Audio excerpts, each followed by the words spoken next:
Assalamualaikum warahmatullahi wabarakatuh. Salam sejahtera untuk kita semua. Perkenalkan, saya Dr. Muhammad Iksan Hajri MM. Saya saat ini bertugas di jurusan Manajemen Fakultas Ekonomi Universitas Sriwijaya. Video ini dibuat dalam rangka penilaian PDD UKTPT atau pernyataan diri dosen pada unjuk kerja Tridharma Perguruan Tinggi untuk sertifikasi dosen tahun 2022.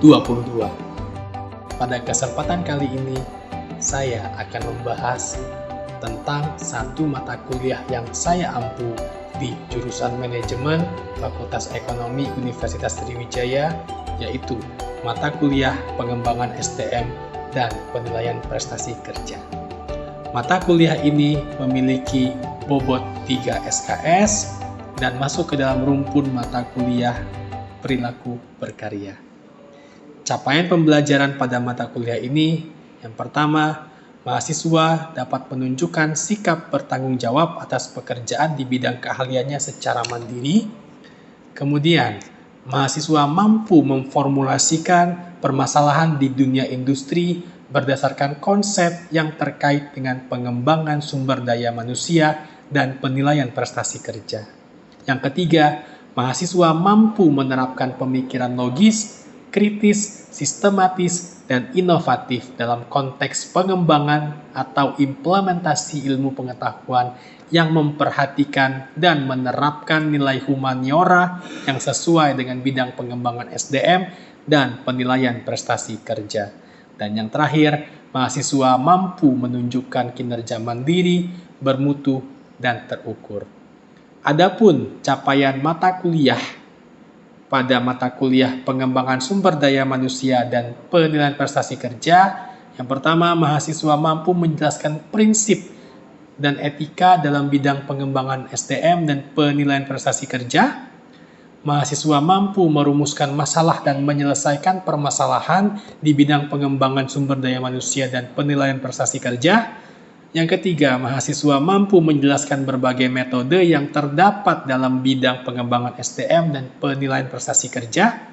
Yang keempat, mahasiswa mampu mengumpulkan, mengolah data-data, baik itu dalam bidang pengembangan SDM dan juga penilaian prestasi kerja, dan menginterpretasikan hasilnya secara logis dan sistematis. Yang kelima, mahasiswa mampu mengimplementasikan keahlian dalam bidang pengembangan SDM dan penilaian prestasi kerja. Mata kuliah ini akan menjelaskan praktik-praktik sumber daya manusia dalam fungsi kedua sumber daya manusia, yaitu fungsi pengembangan sumber daya manusia. Sesuai dengan judulnya, maka mata kuliah ini terdiri dari 4 bagian. Bagian pertama berbicara tentang orientasi, placement, dan inspiration. Bagian kedua adalah pelatihan dan pengembangan. Bagian ketiga adalah perencanaan karir. Dan bagian keempat mengenai penilaian prestasi kerja. Praktik pengembangan sumber daya manusia menjelaskan pelatihan dan pengembangan strategis, faktor-faktor yang mempengaruhi pelatihan dan pengembangan, proses pelatihan dan pengembangan, kebutuhan-kebutuhan spesifik pelatihan dan pengembangan, tujuan-tujuan spesifik, metode-metode pelatihan dan pengembangan, sistem penyampaian pelatihan dan pengembangan. Sedangkan praktik penilaian kinerja menjelaskan penggunaan penilaian kinerja, faktor-faktor lingkungan penilai kerja, proses penilaian kinerja, menetapkan kriteria standar kinerja, tanggung jawab penilaian, periode penilaian, metode-metode penilaian kinerja, masalah-masalah dalam penilaian kinerja, dan penilaian kinerja efektif. Lalu, untuk materi, untuk mata kuliah pengembangan SDM dan penilaian prestasi kerja, terbagi ke dalam 14 pokok bahasan.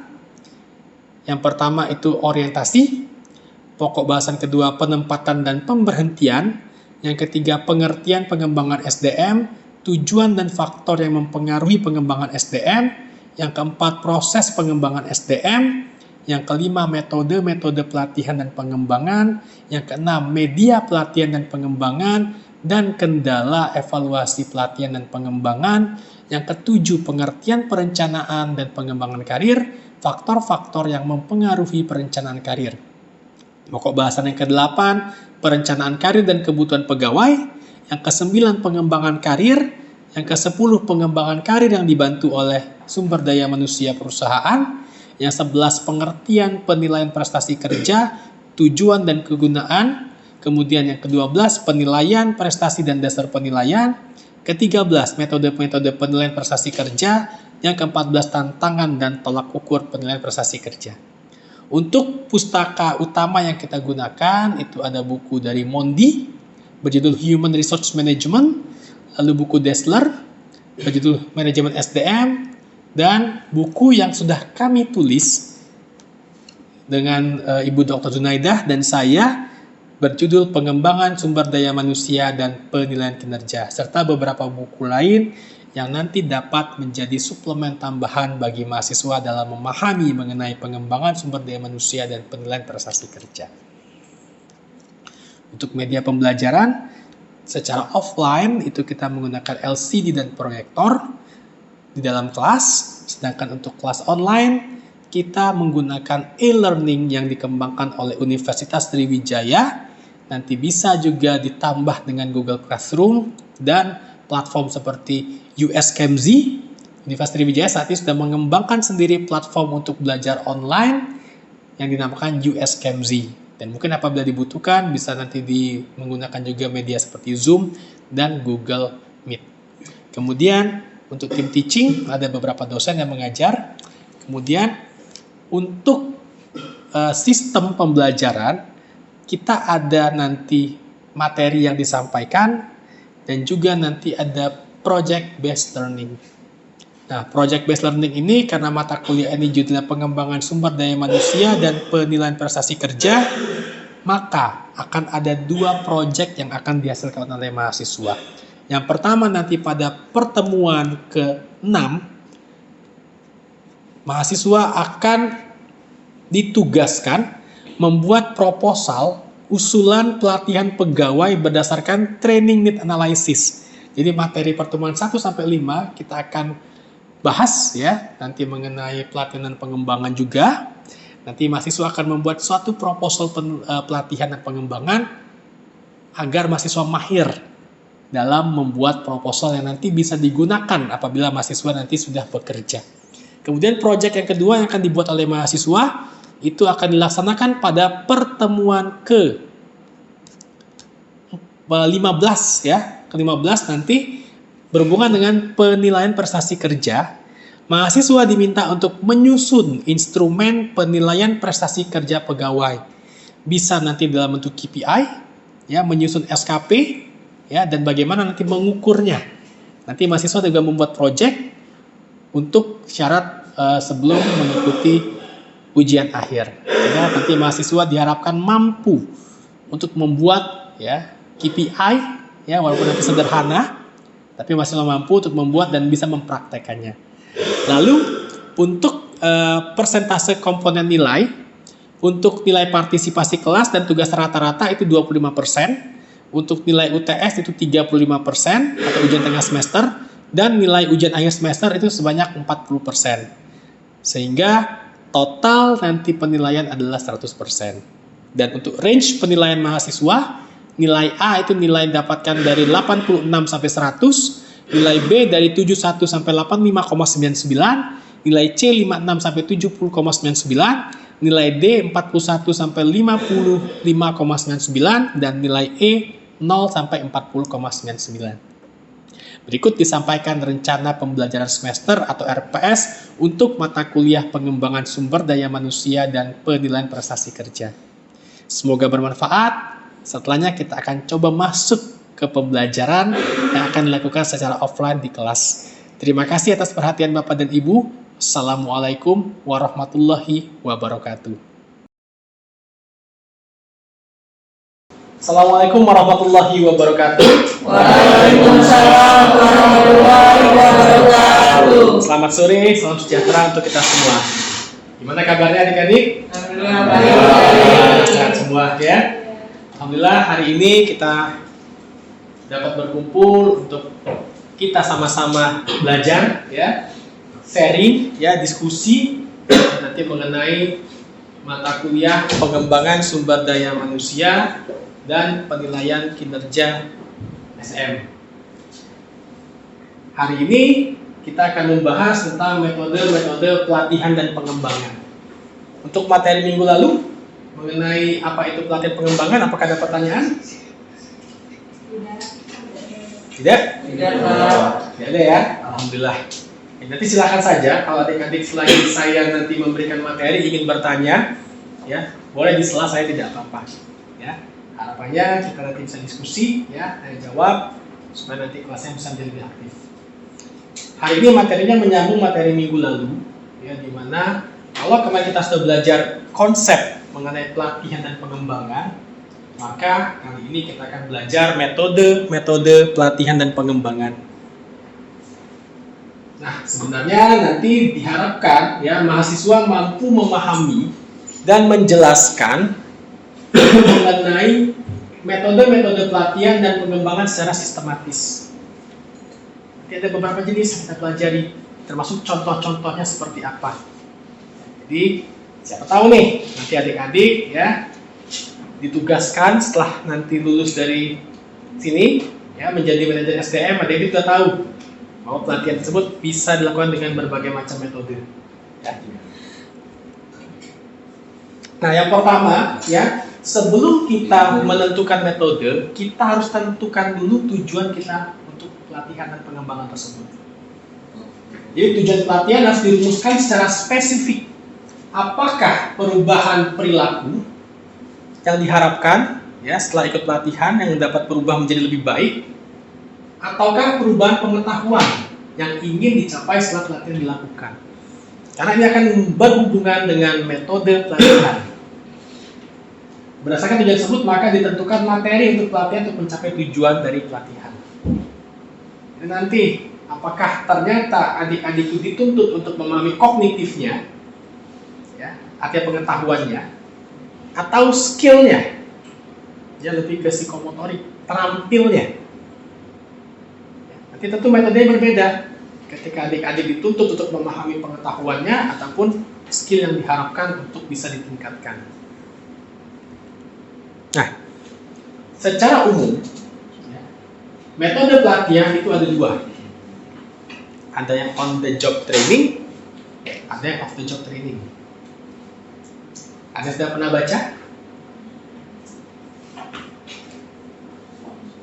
Ini ada bedanya, tapi adakah yang mungkin bisa membantu saya menjelaskan perbedaan selain yang saya tuliskan di sini?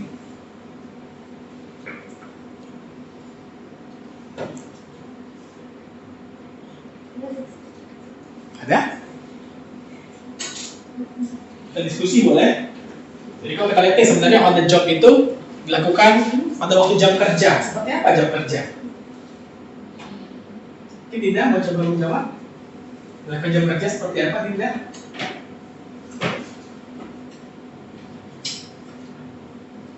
Oke? Oke, belum. Siapa yang mau coba menjawab? Oke, Randika, silakan. Baik, kalau dari perbedaan metode pelatihan yang dilihatkan dua poin ini, Pak. Yang pertama on the job training dan off the job training, perbedaannya kita lihat dalam waktu pelatihannya. Di mana on the job training itu berlangsung pada saat jam kerja, dalam arti apabila suatu perusahaan memang punya pola ataupun siklus pekerjaan dari 9 to 5 atau dari jam 8 sampai jam 5, berarti pelatihan itu dilakukan dalam waktu jam kerja berlangsung. Kemudian untuk di sisi off the job training, perbedaannya dengan on the job training yaitu waktu pelatihan atau pengembangan yang dilakukan khusus di luar jam pekerjaan, mungkin seperti weekend ataupun hari-hari lain, atau di jam yang dimana jam itu adalah di luar dari waktu jam kerja yang ditentukan oleh perusahaan itu sendiri. Mungkin seperti itu. Oke, terima kasih Randika ya. Jadi on the job training itu ya, di mana pelatihan dilakukan di tempat kerja, artinya kita nanti terjun langsung, ya, terjun langsung, berlatih di tempat kerjanya langsung. Misal, saya mau dilatih menggunakan mesin, operasi mesin untuk pabrik misalnya. Otomatis metode pelatihannya ya mungkin bisa mix. Pertama dikasih teori dulu lewat off the job training. Ya, off the job itu seperti kita di kelas, ya. Off the job artinya kan tidak bekerja, tidak di lingkungan kerja kadang-kadang gitu ya. Kita dikasih materi. Nah, lalu nanti kita bisa mempraktekkannya langsung ya di tempat kerja. Saya udah dapat nanti ilmunya di off the job training, lalu kelas misalnya. Lalu saya akan ikut pelatihan langsung mengoperasikan mesinnya. Sehingga skill yang dilatih. Sama kayak kita bawa mobil. Kita belajar teorinya mungkin di kelas. Apakah adik-adik sudah bisa bawa mobil? Ketika belajar teori? Belum. Nanti ketika dapat ilmu dasarnya, nanti kita akan coba benar bawa mobil. Ya, coba benar bawa mobil, praktek benar. Ini contohnya. Jadi terima kasih dibantu dan saya tambahkan tadi ya di luar jam kerja itu artinya kita khusus di luar pekerjaan ya di kelas. Ini kan berarti tidak bekerja, gitu kan misalnya kan kita dikumpulkan. Ya, nanti ada berbagai jenis macam-macamnya seperti itu. Ada pertanyaan untuk perbedaan ini? Cukup jelas ya? Oke, kita lanjut. Nah, faktor efektivitas pelatihan ya. Ini ada beberapa ya. Yang pertama partisipasi ya. Di mana partisipasi merupakan keterlibatan seorang peserta dalam kegiatan secara aktif dan secara langsung. Ini penting. Baik itu metode on the job maupun off the job, partisipasi dari anggota atau karyawan yang ikut pelatihan itu harus jangan seperti kita duduk gitu ya ikut pelatihan tapi kita pikiran kemana-mana.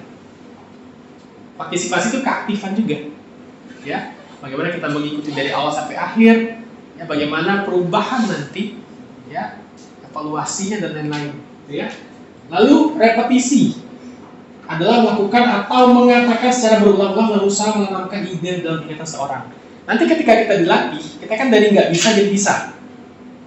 Nanti kan dari repetisi. Ya kan? Diharapkan nanti ketika latihan kita coba ulang sehingga nanti di tempat kerja kita bisa menerapkannya. Lalu yang ketiga relevan. Artinya pelatihan itu mempunyai arti atau manfaat yang sangat penting. Inilah ketika kita belajar minggu lalu tentang saya singgung sempat training with analysis. Artinya pelatihan itu ataupun pengembangan itu kita laksanakan berdasarkan analisis kebutuhan. Training with analysis. Bukan karena perencanaan tidak jelas. Ya. Karena maaf ya, kadang-kadang kita banyak merencanakan pelatihan pengembangan, ya kesannya menghabiskan anggaran saja. Apakah bermanfaat? Belum tentu. Ini yang perlu kita cermati lagi ya, jangan sampai nanti Tiara butuhnya pelatihan apa kan, TNA-nya nggak ada dikasih pelatihan apa, kalau hasil anggarannya habis peningkatan kinerja tidak terjadi. Lalu transference artinya adanya kesesuaian antara pelatihan dengan pekerjaan dilakukan sehari-hari oleh pegawai. Diharapkan juga ya transference ini karyawan yang ikut pelatihan nanti bisa membantu mentransfer knowledge-nya atau pengetahuannya ke rekan-rekan yang lain yang ada di kantor. Sehingga kayak main apa itu ya? Kayak main kata bersambung gitu ya. Yang ngerti, diharapkan seperti itu. Dan terakhir feedback. Ya, feedback ini merupakan pemberian informasi atas perkembangan kemajuan yang telah dicapai. Ya, jadi nanti adik-adik akan dipantau. Sebelumnya saya nggak bisa ikut pelatihan, apa dampaknya? Ada perubahan perilaku nggak? Ada perubahan produktivitas nggak? Ada perubahan kinerja nggak? Ya. Jadi feedback ini dari adik-adik selesai nanti biasa diminta isi ini ya, form ya, evaluasi apakah cocok. Sampai nanti ketika adik-adik selesai pelatihan akan dievaluasi oleh atasan langsung adik-adik. Ada pertanyaan untuk slide ini? Cukup? Oke. Nah, ini metode pelatihan on the job training ya. Misalnya ada yang job instruction training, ya, atau latihan instruksi jabatan, di mana pelatihannya biasanya untuk manajer atau supervisor, karena dia memberikan instruksi. Perlu loh seorang manajer supervisor itu dilatih untuk memberikan instruksi. Ya, kami saja dosen ada pelatihan pekerti namanya, ya, pelatihan instruksional, ya, bagaimana memberikan instruksi pada mahasiswa, termasuk juga pelatihan untuk para manajer, ya. Karena apa? Jadi dia bertindak sebagai pelatih untuk menginstruksikan bagaimana melakukan pekerjaan dalam proses kerja. Jadi bukannya nanti atasan tidak perlu dikasih pelatihan, tetap perlu. Bagaimana dia memanage sumber daya manusia yang dia kelola.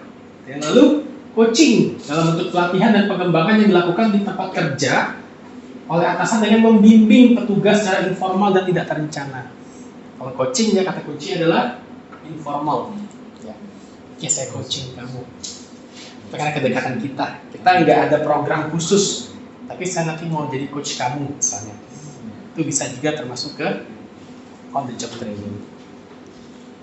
Job rotasi, ya, atau job rotation, program dilaksanakan secara formal dengan menugaskan pegawai pada beberapa pekerjaan yang berbeda. Ya, biasanya ini pegawai-pegawai yang relatif baru, ya, ataupun pegawai-pegawai yang sudah lama, ya, misalnya sudah lebih dari 3 tahun penempatan, itu kita coba nanti rotasi. Coba deh kamu udah lama di bagian keuangan, coba kamu ke bagian pemasaran misalnya. Untuk apa? Untuk namanya bisa pengayaan ilmu, pengayaan pengetahuan, dan dia bisa nanti melakukan tugas-tugas lain, karena nanti siapa tahu nanti dia ditempatkan di tempat yang berbeda. Itu perlu, ya, job rotasi ini untuk menambah pengetahuan mengenai pekerjaan. Logis kan? Ketika Anda nanti memimpin perusahaan, Anda kan harus bisa semuanya sebenarnya, walaupun secara dasar. Anda menguasai SDM, keuangan, kemudian pemasaran, operasional, teknik, dan lain-lain, ya. Sehingga kalau Anda hanya di satu bidang saja, Anda nggak expert di situ. Salah satu bentuk on the job-nya tadi ada ditempatkan di sini. Jadi ketika nanti Anda ada kesempatan promosi, Anda sudah siap. Lalu apprenticeship, ya, pelatihan yang mengkombinasikan antara pelajaran di kelas dengan praktek lapangan. Saya bilang tadi, ya, belajar dulu, ya, nanti kemudian kita praktek ke lapangan. Nah, sedangkan metode-metode off the job, ya, ada lecture, ya, seperti kita gitu, ya, di kelas gitu, ya. Saya memberikan misalnya materi, ya, adik-adik mendengarkan, kita bertanya jawab gitu, ya. Salah satu juga, ya, presentasi video, ya, simulasi, role playing. Nah, role playing ini kita seolah-olah bekerja di sana, tapi tempatnya bukan tempat kerja. Role playing, ya. Case study, self study, program learning, ya, laboratory training, dan action learning. Jadi ini tidak dilakukan di tempat kerja yang sebenarnya, tapi kita bisa simulasi, itu termasuk ke dalam off the job. Di kelas itu off the job training. Studi kasus itu off the job training. Ada pertanyaan tentang beda on the job dan off the job? Izin, Pak. Ya, silakan. Tadi saya menyoroti di bagian on the job training, ya, Pak. Ya. Karena on the job training itu ada 4 metode dan salah satunya coaching. Ya. Banyak ataupun seringkali perbedaan definisi di suatu perusahaan, baik itu yang didefinisikan pihak manajemen ataupun pihak karyawan. Mendefinisikan coaching itu bukan sebuah metode pelatihan, namun sebuah tahap sebelum punishment, ataupun tahap menuju bahwa karyawan memiliki kesalahan ataupun penyimpangan atau ada struktur yang harus diperbaiki gitu, ya. Bagaimana menurut pendapat Bapak terhadap beberapa penyimpangan atau perbedaan pendefinisian dari coaching di dalam on the job training tadi? Oke, terima kasih. Ya. Sebenarnya coaching ini, ya, itu lebih ke informal. Mungkin maksudnya Mas Randika itu bisa juga counseling, ya. Ada perbedaan antara counseling dan coaching, ya. Kalau misalnya kita ada melakukan kesalahan, ya, lalu kita sebelum kita tetapkan hukuman atau bisa di konseling dulu. Konseling itu dibina dulu. Nah, itu biasanya ketika dia ternyata tidak berubah, itu bisa kita punish. Coaching ini sebenarnya kalau konsepnya seperti ini, cuma mungkin pandangan orang berbeda, gitu ya. Tapi secara konsep coaching ini termasuk di on the job training, ya, di mana dia secara informal dan tidak terencana, ya, artinya di luar program dari perusahaan, itu coaching. Tapi dia membantu si pegawai untuk berlatih di tempat kerja. Jadi tidak ada hubungannya nanti dengan dipunish atau tidak sebenarnya. Ya, kadang-kadang seperti ini loh, saya titip loh ya. Saya titip Randika di sini, ya, dia lagi ditempatkan sementara misalnya. Itu kan termasuk on the job training, kan? Nanti mau di coaching ya. Ya. Kadang-kadang kan lewat lisan saja. Nah, itu termasuk saya secara informal akan melatih Randika seperti itu. Ya. Jadi mungkin maksudnya tadi adalah counseling mungkin ya. Kalau counseling memang itu pembinaan sebenarnya ya. Oke. Ada pertanyaan lagi? Ya. Dengan materi kita cukup? Alhamdulillah kalau cukup ya. Materinya nanti silakan dibaca ya. Kalau ada pertanyaan kita bisa diskusi ya, minggu depan sebelum mulai kelas saya akan tanyakan kembali apabila ada hal-hal yang memang belum jelas ya, tapi metode ini materi yang menarik untuk kita terus bahas ya, karena dengan zaman sekarang ya, zaman virtual ya, ada perubahan-perubahan dalam pelaksanaan kegiatan pelatihan dan ini terus berkembang. Ya, nanti mungkin di zaman adik-adik nanti gitu ya udah lebih berkembang lagi, mungkin metode lebih banyak lagi ya. Baik, terima kasih atas kehadirannya dan partisipasi dalam kelas. Kita bertemu lagi minggu depan, mudah-mudahan tetap sehat, selalu semangat.